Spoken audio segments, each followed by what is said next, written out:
Being involved with a narcissist, and or especially living with a narcissist, is a lot like a movie where a group of people move into a haunted house. A lovely family moves into this overlooked steal of a home, or maybe even somewhat of a fixer-upper, and all is going great at first. For all intents and purposes, they're living it up and getting accustomed to their new lives.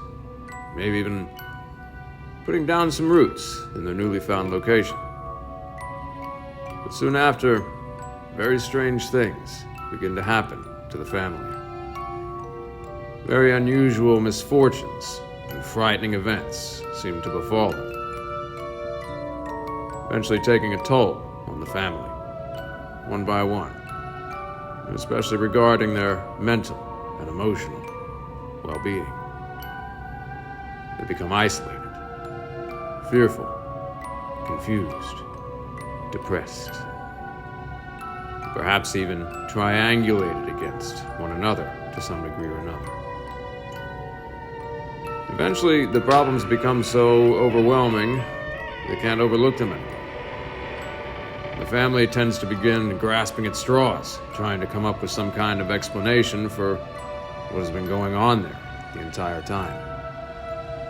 Maybe even seeking out any number of experts to come up with some kind of plausible explanation for their series of accumulating misfortunes.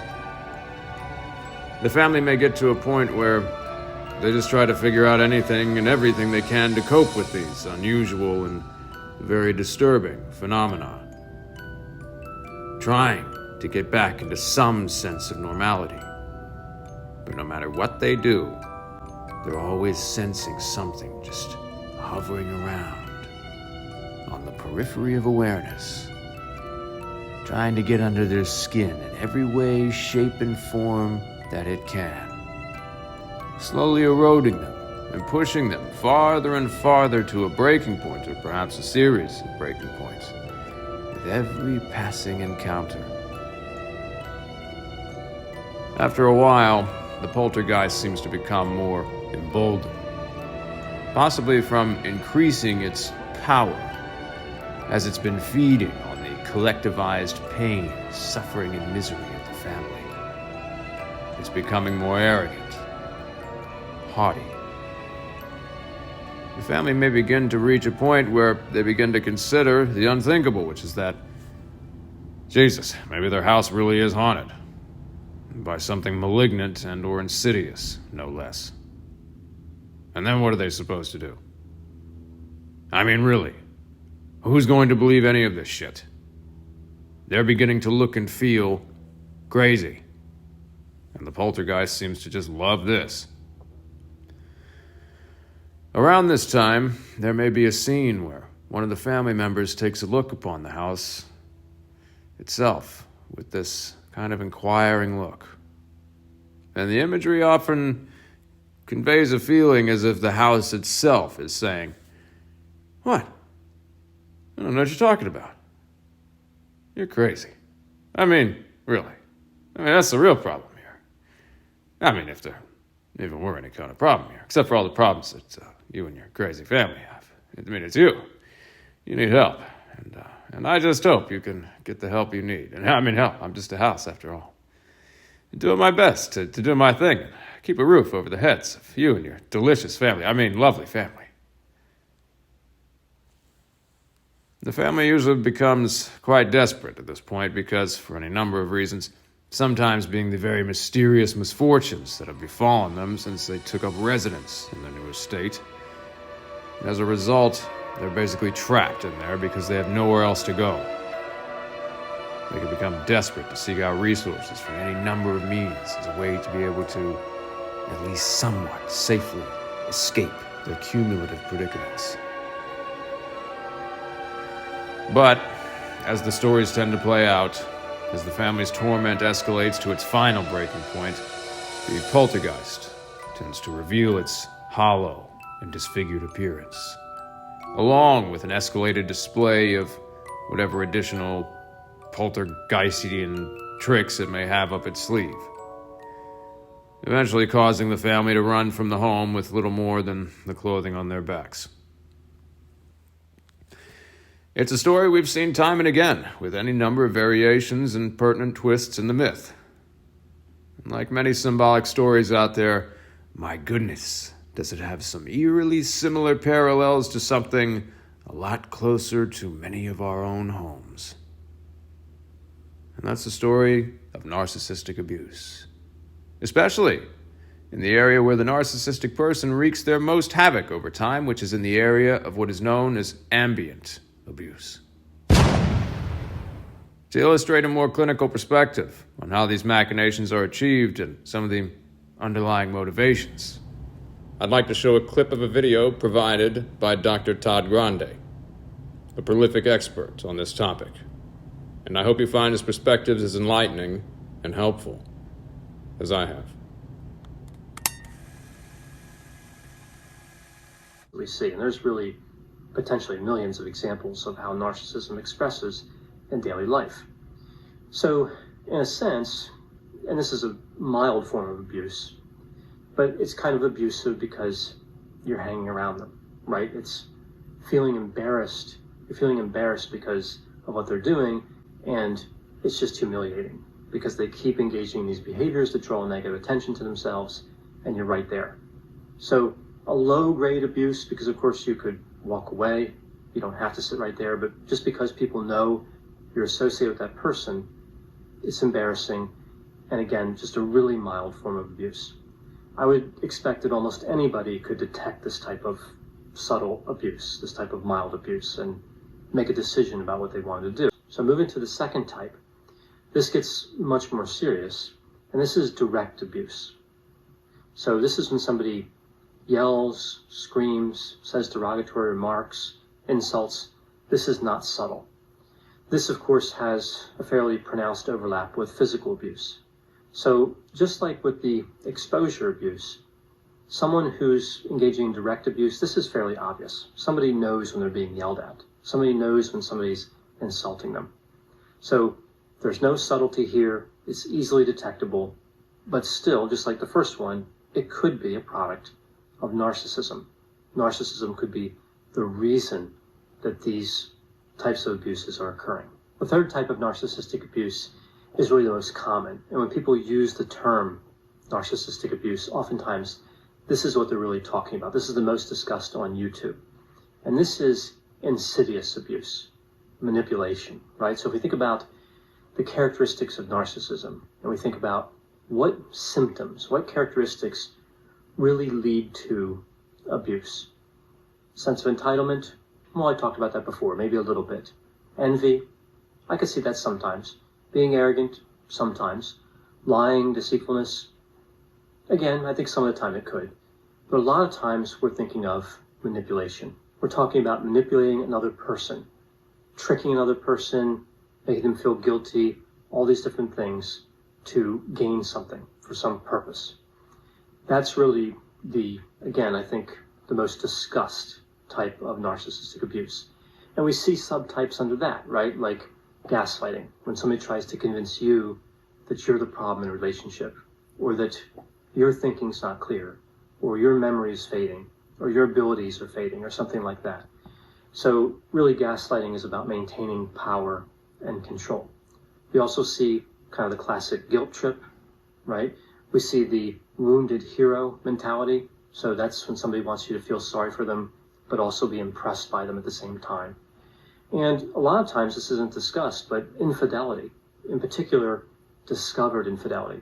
And I've seen this so many times, where people are in a relationship and one of the individuals, again, I'll use the example here of the man, is narcissistic. The man's narcissistic and he has one affair or multiple affairs going on at the same time. And then when he's caught, he says, well, I wouldn't have had these affairs if you were a better romantic partner, if you met my needs. So kind of turning things around, it's really just manipulation, right? People know when they're cheating, and they know that it violates the expectations of the relationship. So really this is just twisting things around in an effort to be manipulative. So again, all these types and many more fall under this insidious abuse or manipulative abuse. So the fourth type of emotional abuse that I'll talk about here, I call emotional starvation or lack of affection and sensitivity. Sometimes I also refer to this as the lack of depth. So what does this really mean? I have a few different components here, a few different terms. Well, narcissism is not complex, right? In terms of the way narcissistic traits manifest, they're not actually complex. They're self-centered, immature, and sometimes the complex part of a personality never really gets to develop when narcissism is present. You could actually argue that everyone starts out narcissistic and some people develop out of it and become more complex and sensitive, and some people stay trapped in it and don't. And that's what we call narcissism. So what we see with people who are narcissistic is they are protecting themselves behind the walls of narcissism. So the lack of affection and the lack of depth and sensitivity really don't affect them. They're not really emotionally starving because they're protected by this mechanism.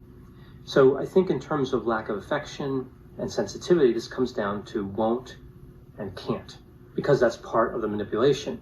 But with the sensitivity, sometimes they can't. So I'll give a story to illustrate. One time I was test driving this car. It had a 5-speed manual transmission, and I was going to buy it from this guy who owned it. And I'm like, look, can I take this out for a test drive? He's like, sure. We both get in the car, and I left the clutch in first gear, and we take off. And we're not even off his street. And I go to shift into second gear, and it won't go into second gear. Right? Now, normally, of course, that's what you would expect. You would expect the car to shift into second gear. And it wouldn't.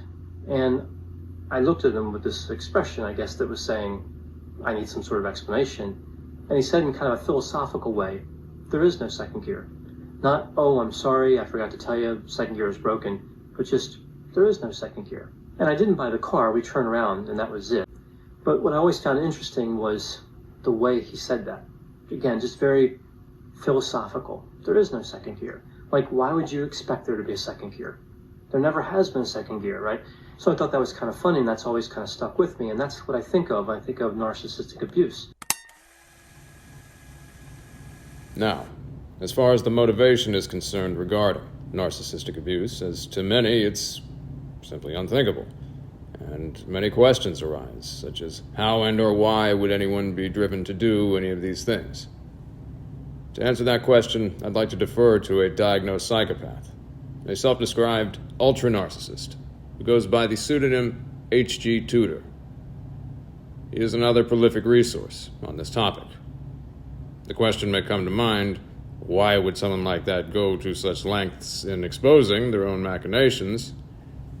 And he's stated on a number of occasions that he does so to secure his own legacy. He also does so anonymously, as to not disturb any of his own personal interactions, but also for a primary motive of a narcissistic operating system, which is, as H.G. calls it, fuel. Fuel is a term attributed by H.G. for what is more commonly known as narcissistic supply.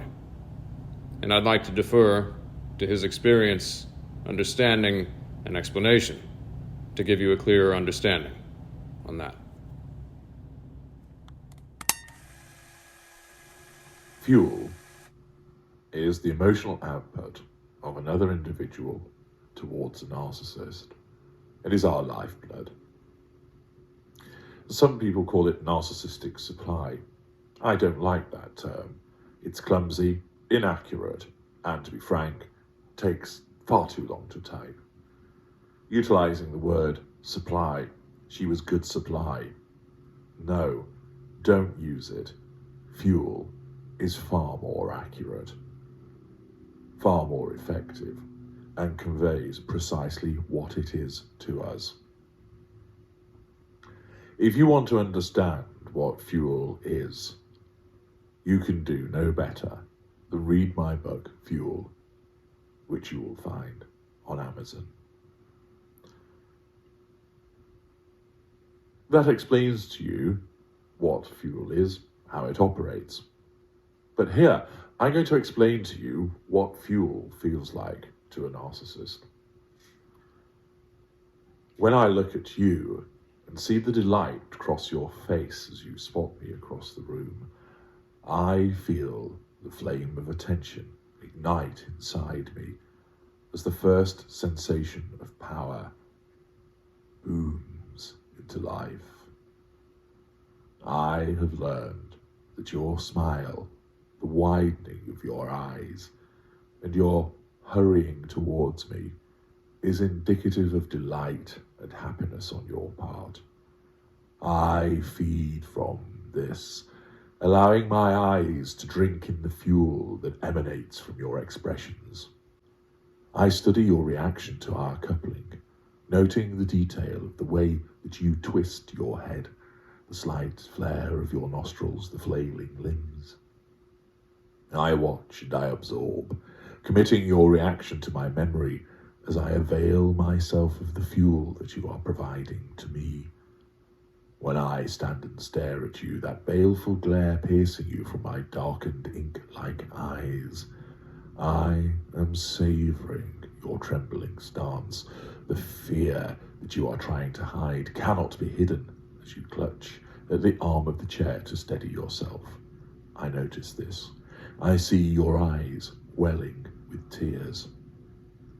I stand and I stare, my stare generating your fearfulness, and at the same time absorbing the fuel that flows from your frightened state. When I hear you call my name, that upwards lilt in your voice, the light inflection which denotes that you are pleased to see me, I feel the fuel embracing, creating the fire inside of me, allowing the flames to burn a little brighter and stoking the engine that provides me with my sensation of power. I do not feel delight. I do not feel joy. I replicate the way that looks in order to make you think that I feel them. But as I hear your fuel-laden words, as they break upon my ears, all that I feel is power. Power that I cause you to feel so elated when you call out to me from another room or speak down the telephone to me on repeated occasions throughout the day. When I hear your shouted insults, the waves of fuel wash against my ears, emotion-laden labels which do not perturb me unless I choose to feign that I do in order to provoke you further. I hear the sound of birdsong, I hear the sounds of a cheering crowd, and I hear the first strains of a piece of music that appeals to me. Yet none of those things give me fuel. No, because I did not cause them to happen. But where I cause you to shout, to cry, to laugh, to scream, to moan and sigh because of me, those words give me power. Your words of praise move through me, the gracing of power far more than the strings of a famous orchestra. Your words of scorn generate a far greater reaction within me, powering me than the roar of a crowd as my team scores the winning goal. When I taste so much more than the food in my mouth or the drink that I have just taken a swig of. You bought me that drink, and imbued within that gesture, within that mug of coffee or glass of beer, I can taste your interest, your appreciation, and your affection. You did it for me. I matter. You are fueling me. Your empathic print is on all that you say and do. Your actions and words and emotions are embodied in the cake that you baked for me. I tell you that the slice you have cut for me is delicious, and of course it is. You are an excellent baker, but what I really taste, what I really crave, is the care and attention that you dedicated to me as you made that cake for me. Every meal you place before me may taste of different ingredients, but the one that tastes the finest to me, the one that gives me the power, the one that causes the surge within me, that enables me to conquer worlds and stride across this world like a colossus, are the emotions that you have imbued it with. The emotion you imbue into those meals always tastes better than the meals themselves. As with any resource, I've recommended either personally or as a vetted request from one of the members of the team behind the scenes here. I hope you found HG's explanations and insights to be as enlightening as I have.